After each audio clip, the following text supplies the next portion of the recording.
लातूर आई तुळजाभवानी छत्रपती शिवाजी महाराज चौक तुम्हाला माहितीच असेल। जर लातूरचे असाल आणि नसाल तर मी तुम्हाला सांगते, छत्रपती शिवाजी महाराज चौक आपला आहे ना, त्या चौकामध्ये हे आई तुळजाभवानी मंदिर, म्हणजे मंदिर म्हणल्यापेक्षा हे आई जे आहे ना, 9 दिवसाची आई तिथे बसवली जाते आणि ते मी तुम्हाला आज या व्हिडिओमध्ये दाखवणार आहे।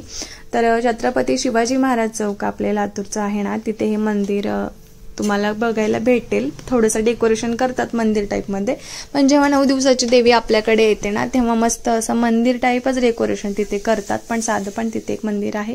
तर हे बघा, तिथे मस्त असं मंदिर आहे आणि आम्ही गेलेलो होतो तिथे दर्शनासाठी, म्हणजे दर्शन घेण्यासाठी।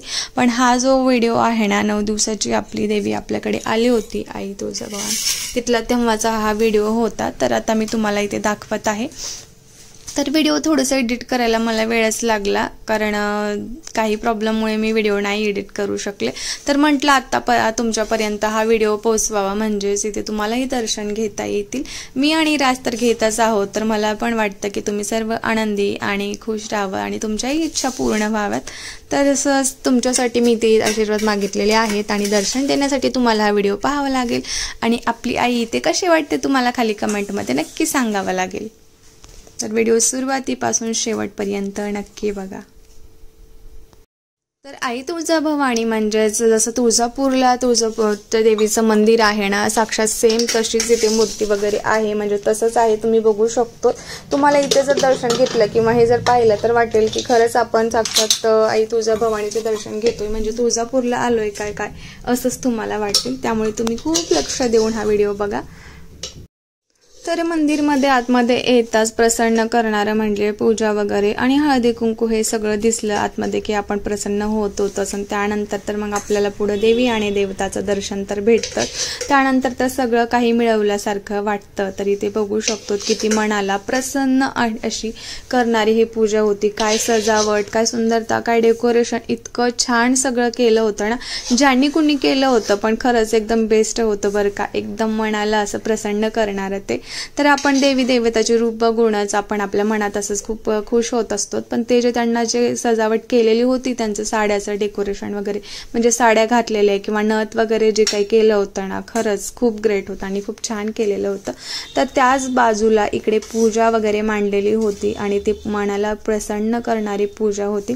खरंच ते पूजा पाहिलं ना, तेव्हा वाटत होतं काही क्षण तिथेच थांबावे आणि मस्त असं खूप डोळे भरून आणखीन भरून घ्यावं, पण तिथे ना खूप गर्दी वगैरे पण होती, त्यामुळे काय आपल्याला जास्त वेळ थांबू देत नाही, ते तुम्हाला माहितीच आहे। दर्शन घेतलं का नाही, चला बाहेर वा वगैरे हे सगळं चालतच असतं, खूप सारा गोंधळ वगैरे असतो, पण तितका पण इथं काही नव्हता। पण जास्त वेळ नाही थांबू देत, इतका वेळ नाही घेतला, पण छान दर्शन झालं, मनाला माझ्या प्रसन्न वाटलं।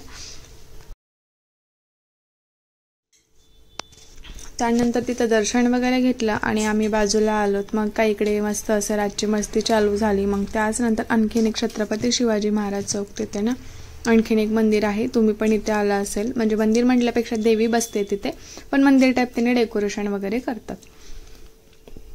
तर इथं पण तुम्हाला दर्शन घ्यायला भेटणार आहे। तुम्ही बघू शकतो किती मोठी देवी आहे आणि बाजूचं डेकोरेशन वगैरे सगळं काही शिस्त आहे ना, एकदम बेस्ट आहे आणि हे प्रत्येक वर्षी इथे असते। तर आपण ना ह्या देवीला लातूरची महालक्ष्मी देवी म्हणून ओळखला जातो आणि जिथे आपले गणपती बाप्पा वगैरे येतात ना, गणपती बाप्पाचं जेव्हा आगमन होतं, गणपती बाप्पा आपल्याकडे राहतात ना 11 दिवसांसाठी वगैरे, तर तेव्हा ना तिथून ते गणपती बाप्पा गेल्यानंतर इथे महालक्ष्मी देवी वगैरे येतात, तर त्याच ठिकाणी डेकोरेशन वगैरे याचं असतं। तर बघू शकतो किती छान असं हे। तर सर्वात महत्त्वाची गोष्ट सांगायची म्हणजे ना, दसरा चालूच होता म्हणता येईल आणि तेव्हा मी इथल्या देवीच्या दर्शनाला गेलेली होती। तर तिथे पण गेली ना, तेव्हा माझ्या मनात एकच चालू होतं आणि इथेही गेलं तेव्हा माझ्या मनामध्ये एकच चालू होती। तर मी बाहेर पण खूप साऱ्या गोष्टींचा विचार माझ्या डोक्यामध्ये सुद्धा येत होता आणि त्या गोष्टी मी काही आहेत ना त्या इथे देवीसमोर बोललेली होती। माझ्या मनातल्या ज्या काही इच्छा अपेक्षा आहेत त्या काही जास्त नव्हत्या, पण काही गोष्टी होत्या की म्हणजे इच्छा अपेक्षा तर मी कधी देवापुढे मांडत नाही, पण त्यांना माहिती असतं आपल्यासाठी काय योग्य आहे, कधी केव्हा आणि कुठे काय करायचं करायचं आपल्यासाठी ते त्यांना बोलायचं इतकंच की फक्त लक्ष असू द्यात आणि किंवा काय करायचे तर वेळोवेळी त्या गोष्टी करत राहा, फक्त मी इतकंच बोलत असते. पण सांगितलेलं असं मी माझ्या मनामध्ये की ह्या गोष्टी जर माझ्यासाठी ठीक नसतील, ह्या गोष्टी जर माझ्यासाठी बनलेल्याच नसतील आणि या गोष्टी जर माझ्या नसतीलच ना तर मला त्या माझ्या नको आहेत. पण कारण मला काही गोष्टीवरती म्हणजेच कुठल्या गोष्टीवरती ना अर्धवट हक्क नको असतो.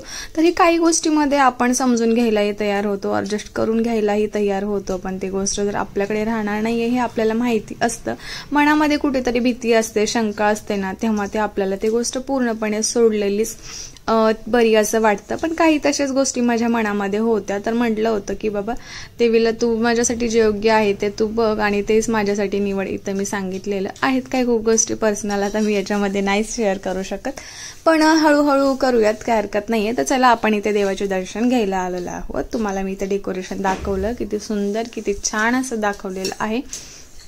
बाजूचं फ्लावर्स म्हणजे इथे ठेवलं होतं त्यांनी, राजला ते खूप आवडलं.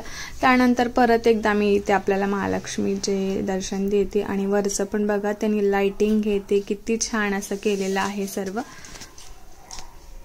नंतर इथे होम वगैरे तिथे पण मंदिरमध्ये तुम्ही पाहिलं त्या देवीच्या पुढे आणि इथे पण आहे. तर मी प्रत्येक तर फॅमिली पहिल्यांदाच आमच्या यूट्यूब चॅनलवरती आला असाल आणि पहिल्यांदाच आमचा हा व्हिडिओ पाहत असाल तर लवकरात लवकर सबस्क्राईब करून घ्या, कारण तुम्हाला नंतरच्या नवनवीन व्हिडिओज पाहायला भेटणार आहेत.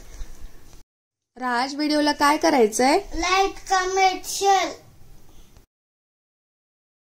तर फॅमिली असा होता आजचा ब्लॉग. इंटरेस्टेड खूप छान असे व्हिडिओज येणार आहेत बरं का, त्यामुळे सबस्क्राईब करून नक्की ठेवा. आता डेली व्हिडिओज आपले येणार आहेत.